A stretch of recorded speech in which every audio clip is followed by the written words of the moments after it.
kind of walked in on him. There was like this guy off, I see him a lot on YouTube, Facebook. He's all about the law of attraction and all that. Dr. Joe Dispenza. Yeah, it was him, and it was like I had a group of people around him, sitting down like a circle, up there in the astral somewhere, some dimension. And I just walked in on him. But obviously there was all talking about that, and so I just went in there and gave them all a new sound, gave them the new knowledge. That was kind of it. He was pretty cool. He was a pretty cool dude. We had a good chat and that, so I gave him the new sound, told him to watch the Rebazar and the guides, and that was it. Kind of left it at that. But I've got another one to share. It's kind of a personal self one, but kind of upset me. But it not really upset me. It's kind of it was like it was me. It was about me. It was definitely a personal self one. Yeah, I'll share it. Don't matter. I've seen like I've run into an old friend, obviously on the real side, and I used to do certain things with this old friend. They weren't the best things, but so I'm talking to him. His name's Mark Lawson, and excuse me, a few years younger than me. But we used to kind of do stuff together, you know, silly stuff, what I regret. And well, anyway, we was kind of still on the same, kind of still doing the same thing. And it's kind of funny because something happened after it as well, after the real side experience, and it's kind of made sense to me now. But on this real side experience, I've seen this my familiar friend, Mark Lawson. We used to call him Lobby because nickname or whatever.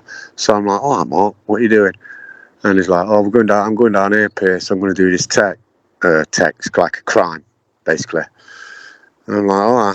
And so I'm like, was walking and talking, and I was like trying to talk him out of it, and it was not the right way, and but he was adamant on doing this thing, and he was adamant, like, come on, you can come, and I'll split it with you.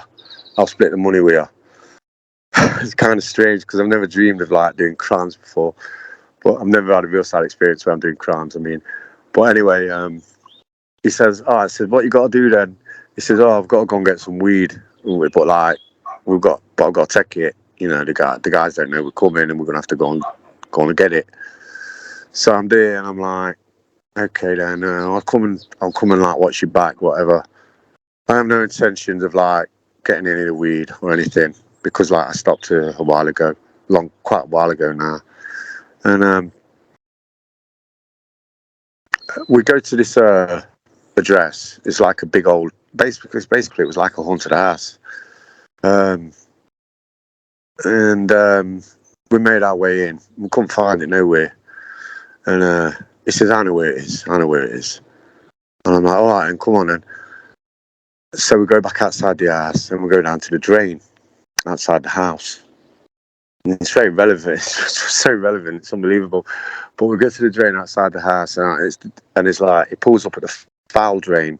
You know where all the waste goes and that from the toilet and all that. And it's like, it's in here. And I'm like, you what? You're joking? He's like, no, it's here. I've been told where it is, and you're right, it's here. So it takes apart, it starts smashing this drain up. Anyway, it's the foul drain that carries all the badness, all the waste out of the property into the wherever sewage. So it's down at the ground, and it just broke it apart. It come apart, and it was all like whatever you can imagine it gets down there was in there. But also there was like, he told me, he said there was like loads and loads of weed. He said there's going to be like, it's going to be a big score. So we eventually, I didn't take part. I was just looking at him, and I was all like the old time saying, come on, Mark, you don't need to do this stuff, you know what I mean? Just get real and all that. And he's like, no, come on, I'll split the money with you and that lot. So I figured, well, it's money for nothing. I'll just go with him anyway. So anyway, he's in this foul drain, shit drain, waste drain, and he's pulling it all out, and he's covered in it. He's covered in all the crap and gunk and whatever's in there. And he only gets 6 bags out, 6 like ounce bags of weed or whatever. And he was like expecting, I don't know, maybe 6 kilos. Because he said, there's loads here. We're going to get a right big raise. We're going to get loads of money. But anyway, there was only 6 bags there. And I goes, all right, then, what we're going to do now then, daft lad, you know what I mean? Because you got note, you're covered in shit, you know what I mean? You're covered in shit and blood, it's awful. He says, well, I got to go and see the man, I got to go and see the boss. And I'm like, the boss? He says, yeah, we've got to go and, you know, I've got to go and get weighed in for it, I've got to go and sell it straight away. I said, well, you're telling me there's loads, but there's barely nothing here. There's a couple of, you know, maybe 5 or 6 ounce bags of weed covered in excrement and whatever else, horrible stuff. But he wasn't bothered. He was like covered in it, had all up his arms and everything, you know, like on his neck and everything, and his shirt. Gross. So like, I met my way with him to go and see the man. And all the old while I'm saying, come on, Mark, you know, you need to leave this shit behind. You need to stop doing this. It's not good. It's not going to get you nowhere. It's going to get you in big trouble. And now he's adamant, no, come on, we're going to go and weigh this in and go and get paid. So I'm like, all right, and I want to see you working for her anyway. So I goes in. It's pretty terrible. This bit was. We goes in to see his boss, and it was like this whole. Basically, I watched a show the other week around my friend's house, and I don't even really like watching these shows because I consider them low vibration. But like, it's like murder cases and stuff like that. And it was about this case that happened in London. I think it was the early 2000s. And I think they called the guy the Peckham Rip. I'm not sure the area of London, but whatever, because there's like loads of different boroughs. But whatever borough it was, they called him like the Peckham Ripper, because he was like dismembering women, and he had body parts in his all over his ass and whatnot. And how he used to do it, because he was a massive big bloke, basically, he just used to lay on top of him, suffocate him, terrible stuff. And I can remember watching it at the time, mate, and I was like, I can't do this no more, Sam. I'm not on this. I'm not down with this. Don't even like to watch it or hear about it. It's awful. I like my mates going, oh, it's interesting. It's how they catch him and that. We'll see how they catch him. Well, anyway, the guy who was doing the murders of these women, this Peckham Ripper or whatever he was the same guy who my friend Mark was selling the weed to. And basically, we got to this address, and he was there waiting, this big monstrous guy, and he just took the weed off my friend, and he basically got a double barrel shotgun out, and he just blasted him in the guts, and it killed my friend. And there was guts and viscera and weed and shit and everything, and it was awful. It was an awful experience. The end of it was, and I woke up back, and it kind of done my head in. You know, it really done my head in. And I'm like, what's all this about? You know, and then like literally, I'm on the. I get to see my friend who I watch the show with. I go and see him every Wednesday. So I go up to his house, but before I get there, I get a call from another friend who I used to grow weed, quite a lot of weed. And he says, oh, I've got some stuff for you, Pearce. And I'm talking about, I used to grow it years ago. Obviously, I became new and I like stopped all that. And I says, oh, what you got? And he says, oh, I've got some bottoms. He says, I've got about 4 or 5 packages for you. They're waiting at the shop. So I'm undecided about it. I'm like, oh, well, no, I'm not really smoking weed, but I can sell it. You know what I mean? And all day I'm thinking, well, should I go? Should I not? Should I go? Should I not? And my other friend who was round where I was going to see originally, Simon, he smokes weed. He smokes it all day, every day.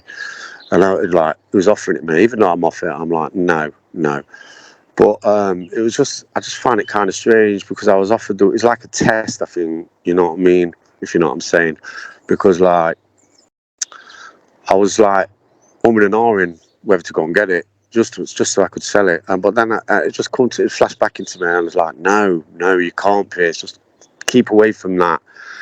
And I mean, I've shared it now, but it was a demonstration of what it is and it was just it was awful. It's awful. I mean, they're not always the best, are they? Some of you get proper demonstrations, and that was what it was. And like, basically, I passed the test anyway, because I didn't go, even though it was free to me. I could have went and probably made, I don't know, a couple of £3,000 just from picking this up and having to deal with it and get it out here. But I didn't. I just left it, and I can remember I was like driving down this road, and I turn one way, I go turn the other way, I go and get the weed. but literally I was passing down this road, and each road I passed on the right hand side could have took me to a weed destination, but I kept going straight, and then I made the left turn at the bottom, and then as I made the left turn I got 100 yards, and I was like, yeah, I passed, and that was it. I got yeah, and that's it. I just wanted to share that. It was a real wake up for me, but I'd done that a long time ago. I've been off it, but I was offered it, and I could have done something with it, but I didn't. I just turned my back on it, and it was like, then I wasn't really thinking of the real side experience at the time, but as I was driving home, I thought, yeah, it all just clicked in my head. You know what I mean? It clicked together, and yeah, that's what I wanted to share. And yeah, thank you, Duane, thank you, Val, thank you, all new friends, thank you, bye. Well, that's a lot. Here's yeah, this is like a true confession, one of those help sessions, but yeah, now you can let others know. I know when I was in my younger days too, even a few years into EC, I smoked weed too, but then saw that, it creates a mind frame that holds you to a particular, and it's not workable at all. And so, again, your experience there is exaggerated, of course, but we don't need it. It's learning to become more aware. It's all about awareness and the phenomena of creation. It has its, it has its sensation and pulls, and it's understandable. And so, yeah, but as you just simply face this, it's all okay. We've all went through it, and every moment is new. And that's what's so cool about life, is that every moment's new. And you don't have to consider any of the things that you did with it. You just let it all go. Paul used to talk about it. He would say, I had to learn to forget, and forget I did. And that is just let it go. So it's like the old books you have on the shelf, but you can't remember what the heck's in them. But they're there if you need it as a reference.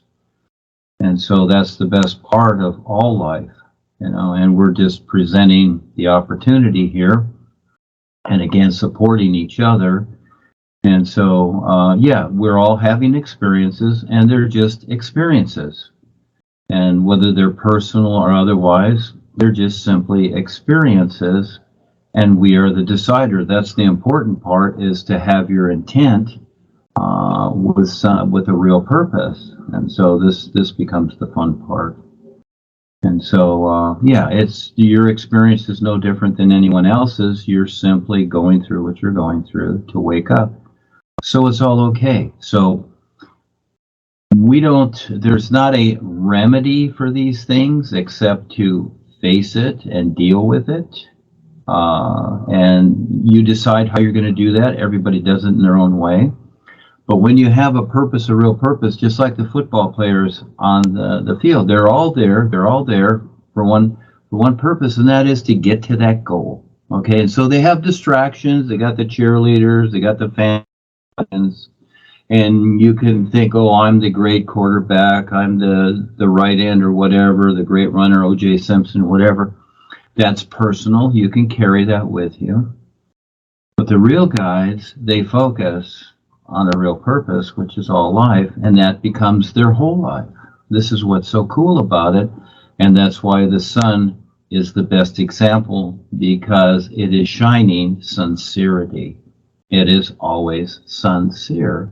It doesn't bother anyone, but yet supports all. This is what's so cool about it. So as you keep comparing what you're doing here with what all life is, as you recognize it more and more, eventually you don't even want to think anymore, whatever, because you are awareness. And that's what it's all about, is just become all awareness, all aware. And the personal self and all these little cute little things, you don't need them anymore. Just like the sunshine, it doesn't need it. It doesn't need computers. It doesn't need all this stuff, etc. But while we're here, we're doing it to reach others, of course. This is our part while we're here. Realistically, in your real awareness, you can become all. And that's what's so cool. You know this now, but it's your decision every moment. How, and that's where your intent is. You decide your intent. Yes, thank you for sharing. That's cool.